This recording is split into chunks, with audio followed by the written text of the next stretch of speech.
Okay, if I could just comment at the top, I think you're all aware, but due to the recent increasing spread of COVID-19, as you know, this morning the Pentagon officially went to HPCon Charlie to protect our workforce, their families, our communities, and our support to the absolutely critical mission of this department. We are monitoring the conditions in the areas surrounding the Pentagon, and any change in HPCon level will be based, of course, upon an analysis of those conditions. And this is no different, our change to Charlie. We continue to encourage all DoD employees and their eligible family members to get a booster shot, and obviously to get vaccinated, to get fully vaccinated. Of course, as you know, the requirements under Charlie are more significant. You can see that here just in the briefing room. We went down to, I think, 8 seats. But we continue to, require people to wear masks as appropriate and to social distance and following all the other CDC guidelines as well. Okay, with that, we'll start taking questions. Bob, I think you're on the phone, yeah? Thank you, John. Yes, I am. I have a question connected to the talks today in Geneva on the Ukraine crisis and so forth. After the talks, Wendy Sherman said that the U.S. raised a number of ideas, including one related to missile deployments. She said, to quote her, the United States is open to discussing the future of certain missile systems in Europe along the lines of the now defunct INF treaty. So my question is, given that after the U.S. withdrew from the treaty and began work on development of new INF range missiles, how would Secretary Austin feel about returning to a ban on such missiles, given the current work that is going on with those missiles right now? Bob, I think we're just not at a point here either on the capability side or certainly in the discussions with the Russians for the Secretary to stake out a hard position one way or another on that. Separate and distinct from the continent of Europe, work continues on those kinds of capabilities. And then when you start to fold in the talks here, again, I won't negotiate here from the podium, and I certainly won't get ahead of our State Department colleagues in Geneva and as they move on now to Brussels as their next stop. But we were certainly aware and supportive of the effort to be able to talk about missile capabilities on the European continent as one thing that the administration would be willing to look at, assuming, of course, and this sometimes gets lost in the discussions about what's going on in Geneva, that there would be some level of reciprocity by the Russians in return for that. So look, I kind of backing out broadly here. As you know, we have a couple of delegates from the Department of Defense accompanying Deputy Secretary Sherman, General Mingus from the Joint Staff, and Laura Cooper from the OSD staff. We're very much in support of diplomacy taking the lead here to try to find a way to de-escalate the tensions and to get to a better outcome. We're fully in support of that, in diplomacy being the lead element here, and in the department doing what we can to help foster more fruitful negotiations. But again, I don't want to get ahead of it. Janie. Thank you, John. On the North Korean missile launch last week, and what is the United States assessment of North Korea's claims that it fired a hypersonic missile last week? Yeah, I've seen the claims. We're aware of the claims. We don't have any updates to an assessment about with more specificity as to what was fired. We've called it a ballistic missile, and we are still assessing the details of it. And as you know, ballistic missile, a ballistic missile program, them firing ballistic missiles, continues to be in violation of multiple UN Security Council resolutions, and we certainly call on the DPRK to abide by those obligations and those responsibilities and to look for ways to de-escalate. All right, and second one, at the 2+2 meeting, the U.S. and Japan has agreed to jointly develop hypersonic missile response systems. Can this be seen as sending a strong signal to China and North Korea? I think the development of advanced capabilities, and certainly the development of advanced capabilities inside the rubric of the alliance with Japan, really speaks to the growing tensions and challenges from a security perspective that we see in the Indo-Pacific region writ large. And look, they talked about a lot of these security threats and challenges last week at the 2+2. You mentioned one, North Korea, and their advancing nuclear ambitions and their ballistic missile program.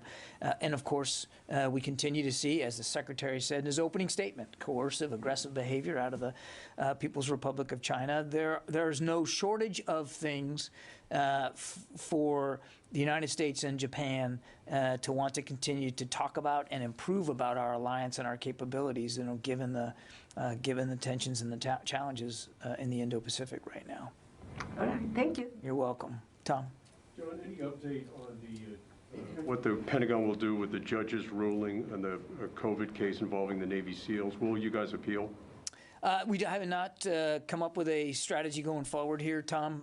We're still in discussions with the Justice Department about what the proper next steps are going to be. I would only remind, as I've said multiple times, the vaccine is a military medical requirement that remains in place. And as far as I've been off for a while, so maybe you've already addressed this. As far as the governors with their state guards, has the Secretary written to each of those governors basically saying, you have to take the vaccine? We have not replied to the spat of letters we got a couple of weeks ago before the holidays. We're working up the appropriate responses to that, but there's been no official reply yet. Again, without getting into publicly addressing these issues, the issues put forth in the governor's letters, we'll reply appropriately. Again, the vaccine remains a valid military medical requirement for unit readiness. The Secretary continues to believe strongly, particularly after his own bout with COVID, that the vaccines really do work, and that it really is, when he comes down right to it, it's a readiness issue. Let me go up to excuse me to the phones, because we got, as you might imagine, a lot more folks on the phone here than we have in the room. Carol Rosenberg, New York Times. Thanks, Admiral. We're being told that a Somali detainee got a visit in his cell at Guantanamo this morning and was told he's approved for release with security arrangements. Can you confirm that and say how many detainees have been so notified? Sounds like others got notices recently. The sister of another forever prisoner, a Yemeni, announced his release decision on Facebook. So how many are there? Thanks, Carol. I can't confirm those reports, Carol. I have no transfers out of Guantanamo to speak to today. Follow up. This is not a question about a transfer. It's a question about approval about the Periodic Review Board, which is, I guess, based in the Pentagon and under OSDPA. No, I'd give you the same answer right now, Carol. Again, I've heard those rumors, but I really don't have anything to speak to in terms of review board approvals or decisions. I just don't have anything to speak to about it today. Any taken? Thanks. Jeff Shogel. Thank you. Can OSD say why booster shots are encouraged but not required for service members? Jeff, no, thanks for that question. We are still in discussions here at the Pentagon about the booster shots, and there's been no decision made about making them mandatory. They are still not mandatory. But as the Secretary has said many times to the force, that in fact, I think I just did, that if you're eligible and you meet the criteria, we absolutely encourage those members of our workforce to get the booster shots because it really does help lessen the effects if, in fact, one contracts the virus. So no decision yet, we're still talking about that. And obviously, if there's a change to the current posture with respect to boosters, we'll certainly let you know. Carla Babb? Hey, John. Thanks for taking our questions. Going back to Russia, Ukraine, according to Wendy Sherman, Russia has claimed that it has no intentions to attack Ukraine again. So how confident is the U.S. military in such a statement by Russia? And has the Pentagon seen any decrease in Russian military's presence around Ukraine? We've seen no major changes to the force posture by the Russians in the border areas around Ukraine. There continues to be a sizable element there, so nothing specific to speak to, at least in a macro sense. And I would just refer you back to what Deputy Secretary Sherman said when asked about those comments. I mean, she was very clear that if the Russians are serious about de-escalating, they can start by starting to remove some of those troops, from decreasing some of that force posture. You said no major reductions.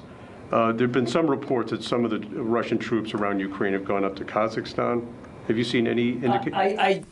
I don't know that that's true. I've seen those reports too. What I can tell you is, and again, we've been very careful not to get into a day-by-day sort of blow-by-blow analysis of what they have around the eastern part of Ukraine. What I can tell you with confidence is we have not seen any decreases.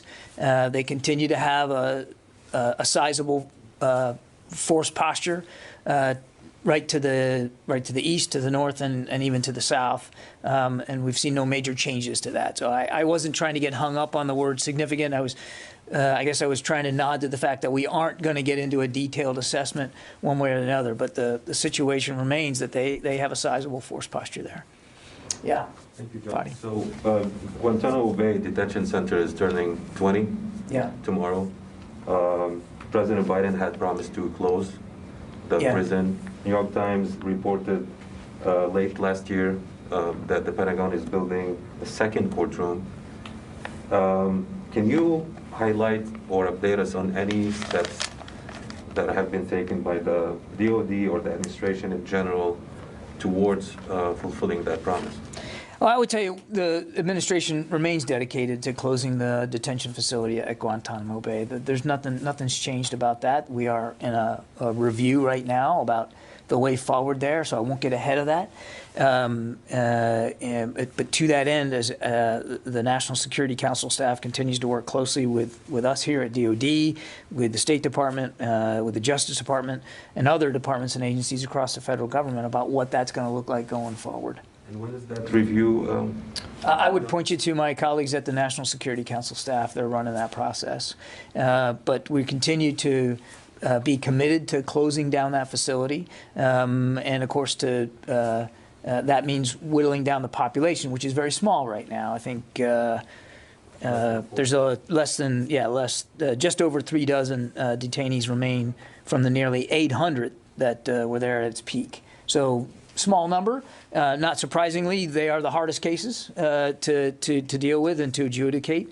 And so we're working our way through that right now. So, but up until this review is over, no steps have been taken? Well, again, I don't want to get ahead. No, I wouldn't. You're asking for concrete steps to close it. Well, that's what the review is about, is helping us find out what the best concrete steps are for. Yeah, so in the meantime, though, again, without speaking to Carol's question specifically, I don't have anything to announce or speak to with respect to that today. But in the meantime, we continue to look and have looked for ways through the review board process to transfer and relocate detainees outside of the facility. Can you say how many might be eligible for reallocation? So I would tell you 13 of the remaining detainees are eligible for transfer. The diplomatic process is underway to work to transfer or repatriate them as appropriate. 14 are eligible for a periodic review board. All of them have undergone a review since the start of this administration. 10 are involved in the military commissions process with charges pending or trial or pretrial proceedings that are underway. And two detainees have been convicted in military commissions. So 39 in total, right? Yeah. Thank you. Yeah, you're welcome. Let me get back to the phones here. Tom Squitieri. Thank John, good afternoon. Thanks. I have two questions emanating from Ukraine. One is over the last couple of weeks, Swedish defense ministers have been very strong in their language in support of NATO and a strong position on Ukraine. Likewise, Finland has said, if Russia pushes it, it could consider joining NATO. What are the advantages of having Sweden and Finland in NATO? That's my first question, please. Tom, that's a question really put to NATO officials in Brussels and to the governments of those two countries. As you've heard us say many times before, NATO membership is between the individual nation wanting to join and the alliance, and any decision one way or another are going to be made by those two parties. So that's really a better question put to those two governments. I would not even begin to speak for the sovereign governments of Sweden and Finland. All right, fair enough. My second question is, over the weekend, British defense officials raised the concern that Russia may cut the cables, the undersea cables, and they considered such an act of war. Given your knowledge of the law of warfare, would the Pentagon consider such an action an act of war? I'm not seeing those reports, Tom, one way or the other. So I think I'm gonna decline to speculate on what is or isn't an act of war when it comes to undersea cables. I have not seen the British comments, so I think I'm gonna take a pass on that today. All right, thanks for your time. Yeah, you bet. Okay, Mike Brest of the Washington Examiner. Mike Brest. Thanks, Mr. Kirby. Question was actually already asked and answered. Thank you, Mike. Tony Capaccio.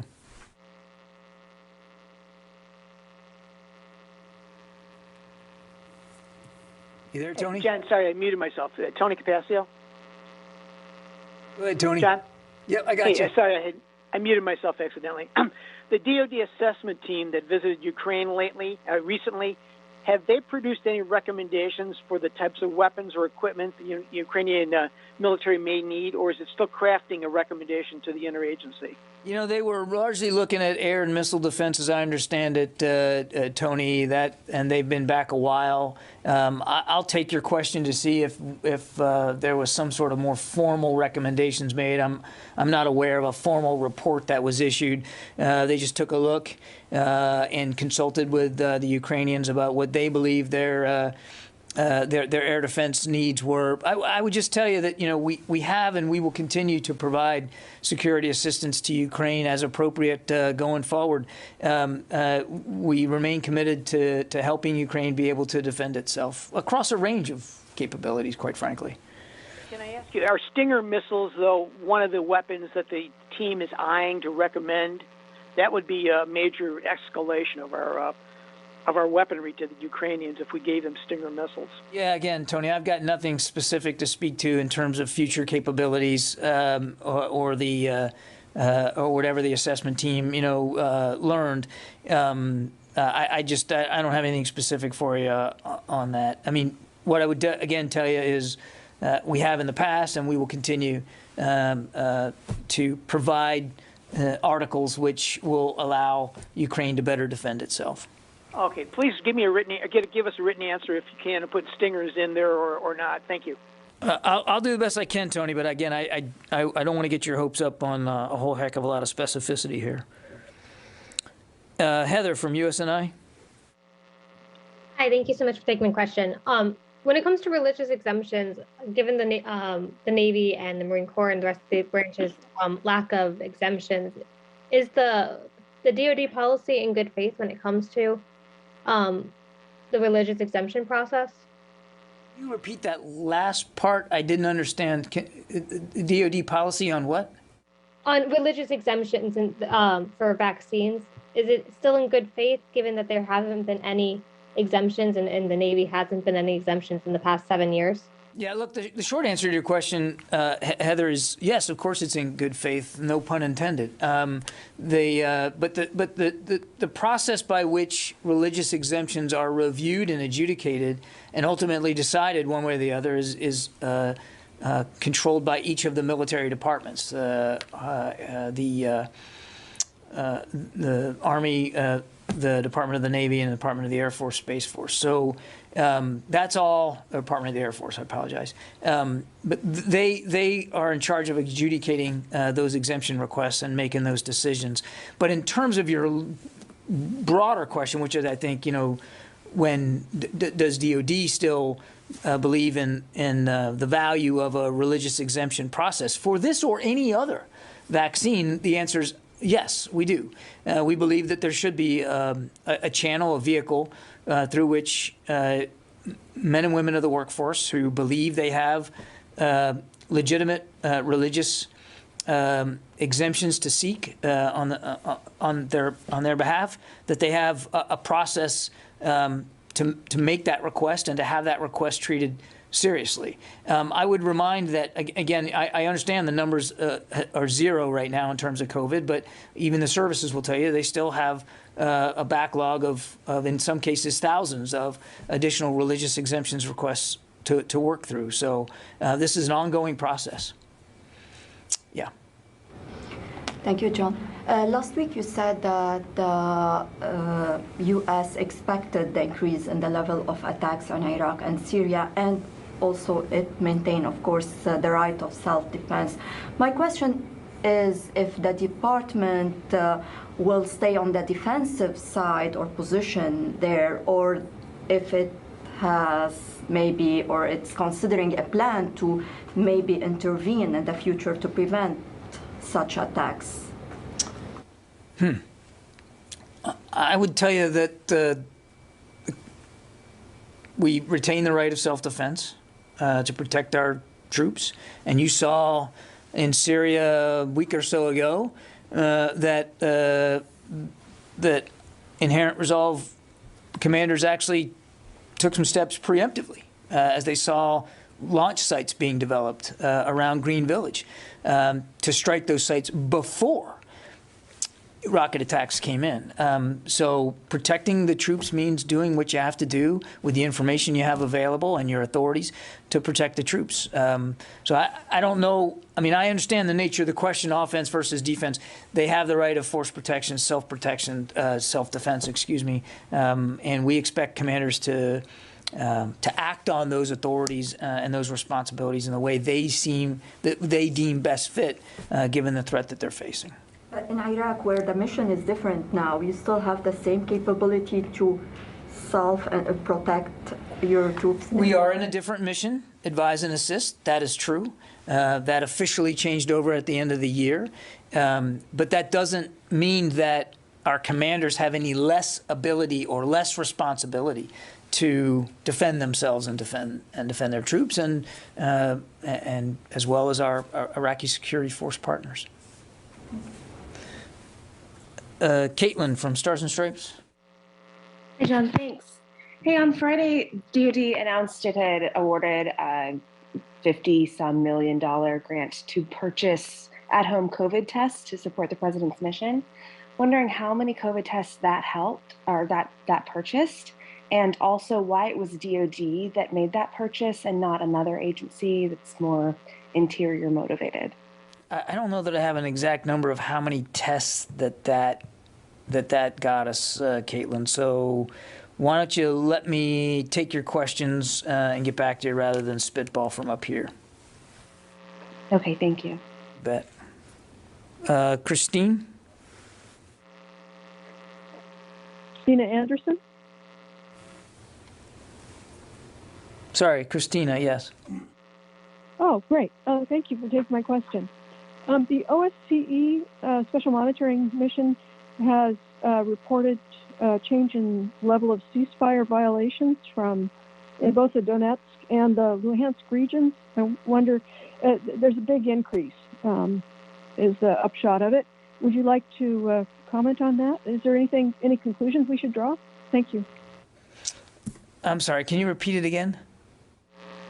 The OSCE Special Monitoring Mission, which patrols the line of demarcation in Ukraine's Crimea area, has just reported today an uptick in ceasefire violations in both the Donetsk and Luhansk regions. It's pretty significant. from 152 violations in the Donetsk region to previously it was only 85. In Luhansk, it's gone from 58 to 791. I was wondering if you might have thoughts about that. In the OSC report, certainly I'm not refuting it at all. I just haven't seen it. I would just tell you that, as we've said before, we want to see the tensions de-escalate. We certainly want to see the violence stop. It is clear that Ukrainian troops are in a hot war every single day in that area, in the Donbass region. And as we have said many times, it's important for the Russians to observe the Minsk agreements, to pull back and to cease the violence. We've been very clear about that.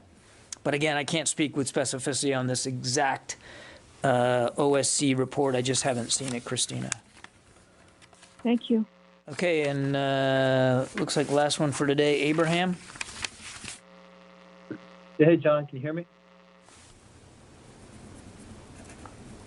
I got you.